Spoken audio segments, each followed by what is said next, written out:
Renungan Pagi Bersama Allah di Waktu Fajar oleh Ellen G. White, 10 Maret 2022. Mari kita berdoa. Bapa kami yang di sorga, Allah pencipta langit dan bumi, laut dan segala isinya, Allah yang maha besar, maha kuasa, satu-satunya Allah yang benar, yang kami sembah selalu melalui anak-Mu yang tunggal, Yesus Kristus. Terpujilah Yesus, anak Allah yang maha tinggi, yang adalah roti dan air hidup bagi kami. Pada pagi hari ini kami bersyukur boleh bangun dan berbakti, dan sebagaimana membaca dan mendengarkan nasihat firman-Mu, kiranya ini menjadi pembaharuan bagi masing-masing kami, agar kami semua mau dibersihkan oleh Bapa. Beserta kami sepanjang perbaktian ini, kehendak-Mu yang jadi, ampun kami akan dosa dan salah, karena kami berdoa hanya dalam nama anak Allah yang tunggal, Yesus Kristus, yang adalah Tuhan dan Juru Selamat kami. Amin. Renungan hari ini akan dibacakan oleh Saudara Diki Mamentu. Kepada Saudara Diki, kami persilahkan. Baik, judul renungan pagi tanggal 10 Maret, Dia akan membersihkan kita. Aku akan mencurahkan kepadamu air jernih yang akan mentahirkan kamu dari segala kenajisanmu, dan dari semua berhala-berhalamu aku akan mentahirkan kamu. Yeskiel 36 ayat 25. Mustahil bagi kita dengan diri sendiri keluar dari lubang dosa yang di dalamnya kita tenggelam. Hati kita jahat, kita tidak dapat mengubahnya. Pendidikan, kebudayaan, penguasaan diri, usaha manusia, dan semuanya mempunyai kegunaannya masing-masing. Tetapi di sini itu semua tidak berdaya sama sekali. Semua yang disebutkan di atas mungkin saja menghasilkan tabiat yang amat baik secara lahiriah, namun tiada dapat membersihkan sumber kehidupan batin itu. Haruslah ada di dalamnya satu kuasa yang bekerja dari dalam, satu kehidupan baru dari atas, sebelum manusia dapat diubahkan dari dosa kepada kekudusan. Kuasa itu ialah kuasa Kristus, hanya anugerahnya saja yang dapat menghidupkan segala kuasa jiwa yang tiada berdaya itu, menariknya kepada Allah, kepada kekudusan. Tidaklah cukup hanya sekedar mengerti kelembutan kasih Allah, melihat sifat kemurahannya dan kelembutan seorang Bapa.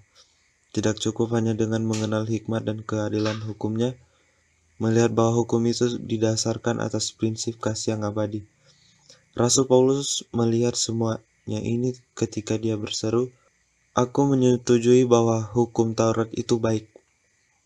Bahkan ditambahkannya di dalam jeritan jiwa yang pedih dan dengan rasa putus asa, "Tetapi aku bersifat daging, terjual dan dibawa kuasa dosa." Dia merindukan kesucian kebenaran, ke dalam mana dia sendiri tak berdaya memperolehnya, lalu berseru-seru, "Aku manusia celaka, siapakah yang akan melepaskan aku dari tubuh maut ini?" Jeritan yang demikian keluar dari bibir orang-orang yang dibebani dosanya di segenap penjuru dunia pada sepanjang abad. Untuk menjawab semuanya ini, hanya satu jawab, yakni, lihatlah anak domba Allah yang mengangkut dosa isi dunia. Dengan jasanya sendiri, Kristus telah menjembatani jurang yang dibuat dosa, sehingga malaikat-malaikat yang melayani dapat berhubungan dengan manusia. Kristus menghubungkan manusia yang sudah jatuh ke dalam dosa itu dan di dalam kelemahan dan keadaan tiada daya itu, dengan sumber kuasa yang tiada batasnya. Kebahagiaan sejati, halaman 18-21. Terima kasih atas penata layanan Saudara Diki. Tuhan Yesus memberkati. Selamat pagi saudaraku dalam Tuhan. Kembali, renungan hari ini khususnya ayat intinya masih berhubungan erat dengan renungan tanggal 8 dan 9 Maret yang lalu. Yang memberikan hati baru adalah Allah Bapa.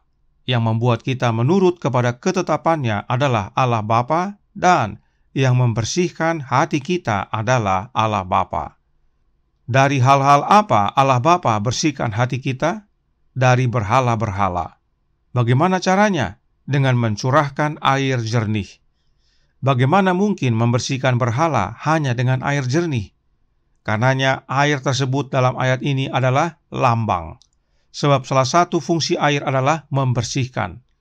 Berikut penjelasan tentang air tersebut dalam Para Nabi dan Bapa, buku pertama, halaman 437, paragraf 1. Dikatakan, Kristus menggabungkan kedua lambang itu.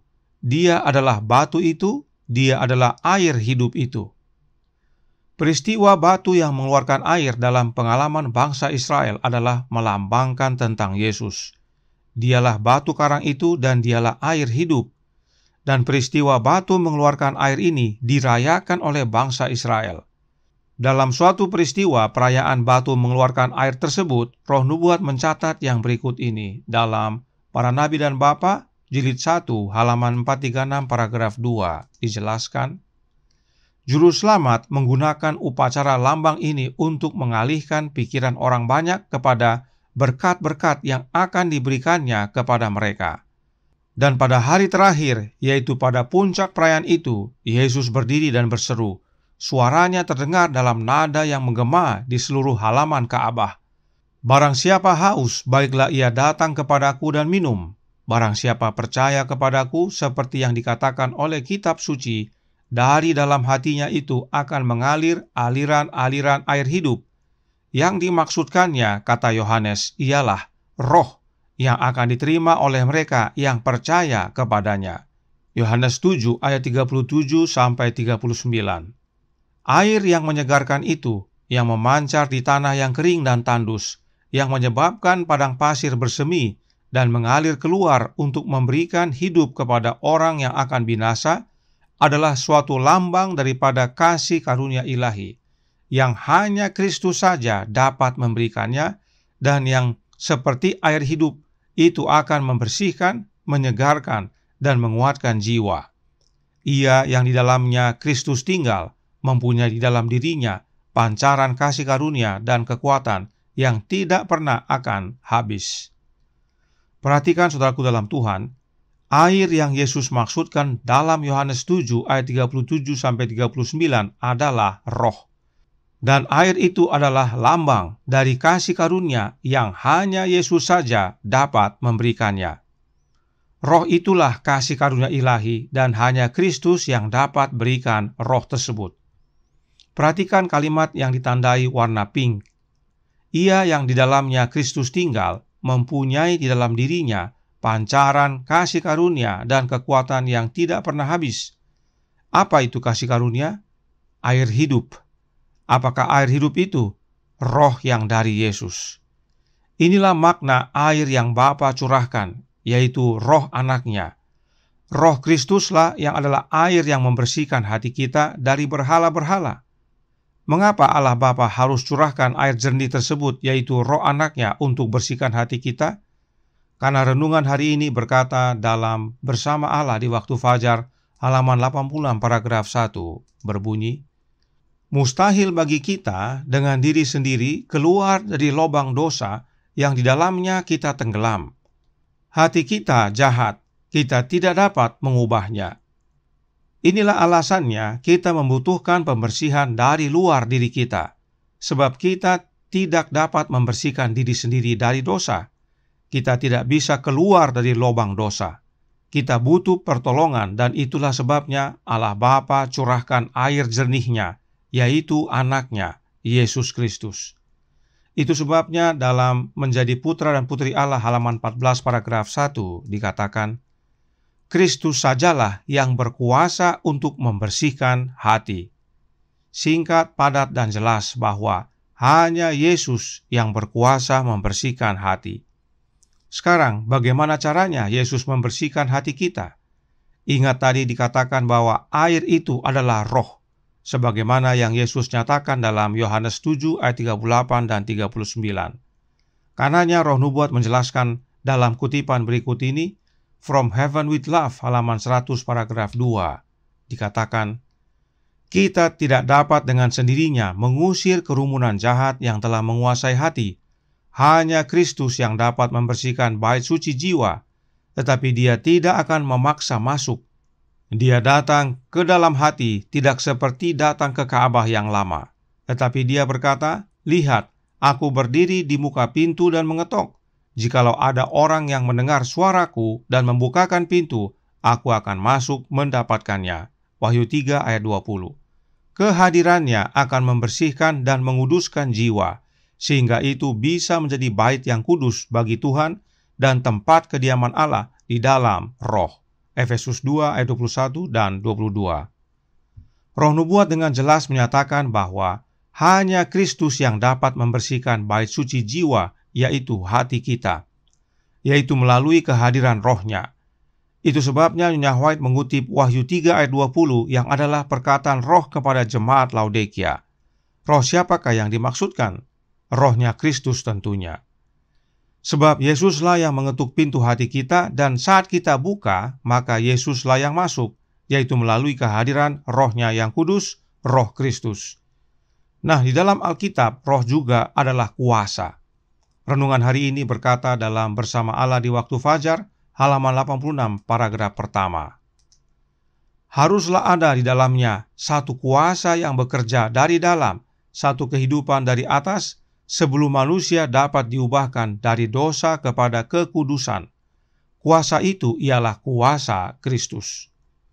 Kita tidak dapat membersihkan hati kita. Kita perlu kuasa yang dicurahkan ke dalam hati kita untuk bersihkan dan ubahkan kita. Dan kuasa itu adalah kuasa Kristus, yaitu rohnya Yesus. Perhatikan roh nubuat menjelaskan tentang air dan roh tersebut dalam Testimonies for the Church volume 5, halaman 730, paragraf 4. Dijelaskan di sana, dia yang minum dari air hidup akan menemukan bahwa itu menjadi mata air di dalam dirinya yang terus-menerus memancar sampai kepada hidup yang kekal. Roh Kristus di dalam dirinya seperti mata air yang memancar di padang gurun, mengalir untuk menyegarkan semua orang dan membuat mereka yang siap untuk binasa bersemangat untuk minum air kehidupan. Kembali, roh nubuat menjelaskan bahwa air hidup itu adalah roh Kristus. Sebab memang Yesuslah air hidup tersebut, dan Yesus hadir dalam hati kita oleh kehadiran rohnya. Karenanya Alkitab dan roh nubuat dengan jelas menyatakan bahwa batu karang itu adalah lambang Yesus. Dan air yang keluar dari batu itu adalah lambang Yesus dan juga lambang roh. Maka, apakah roh itu oknum yang lain yang bukan Yesus? Sudah tentu bukan. Roh itu adalah rohnya Yesus itu sendiri. Sebab batu itu adalah Yesus dan air yang keluar dari batu itu adalah Yesus juga. Jadi baik batu dan air adalah Yesus.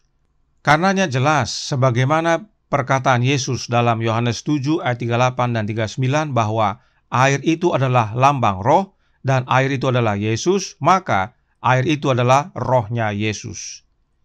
Inilah air yang Bapa curahkan untuk membersihkan hati kita dari segala berhala-berhala.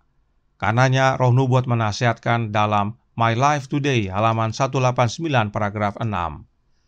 Kita harus memiliki Kristus di dalam kita sebagai mata air yang memancar ke dalam hidup yang kekal, menyegarkan semua orang yang berhubungan dengan kita. Inilah yang Yesus sampaikan kepada wanita Samaria dan dia percaya. Itu sebabnya si wanita Samaria tersebut kembali ke kota dan mengabarkan kepada banyak orang, dan mereka akhirnya datang kepada Yesus. Demikian juga kita sekarang ini. Izinkan Yesus bersihkan hati kita dari segala berhala oleh kehadiran rohnya yang adalah air. Maka bukan hanya hati kita dibersihkan, tapi dari dalam hati kita juga akan keluar mata air yang menyegarkan bagi orang-orang yang berhubungan dengan kita. Tuhan memberkati, saya bawa dalam nama Yesus. Amin. Mari kita berdoa. Bapa kami yang di sorga, Allah pencipta langit dan bumi, laut dan segala isinya, Allah yang maha besar, maha kuasa, sumber segalanya, yang kami sembah selalu melalui anak-Mu yang tunggal, Yesus Kristus. Terima kasih atas pekabaran indah pada pagi hari ini, di mana Allah Bapa mencurahkan air jernih, agar membersihkan hati kami semua dari berhala-berhala. Dan air jernih tersebut adalah Yesus. Sebab batu karang yang mengeluarkan air di padang gurun bagi bangsa Israel adalah Yesus, dan air yang keluar dari batu itu adalah Yesus juga. Itu semua adalah lambang daripada Anak Allah. Dan Yesus berkata bahwa air yang keluar itu adalah lambang daripada roh, yaitu roh yang keluar dari diri Yesus, yang dicurahkan bagi umat-umatnya, yang disebut Roh Kristus. Karenanya, tolong kami ya Bapa, keperluan kami yang terbesar adalah kecurahan daripada roh Anak-Mu untuk membersihkan hati kami, dan akhirnya hati kami mengeluarkan air yang segar, yang jernih untuk kesegaran bagi orang lain yang berhubungan dengan kami. Beserta kami sepanjang hari ini, kehendak-Mu yang jadi, ampun kami akan dosa dan salah, karena kami berdoa hanya dalam nama Anak Allah yang tunggal, Yesus Kristus, yang adalah Tuhan dan Juru Selamat kami. Amin.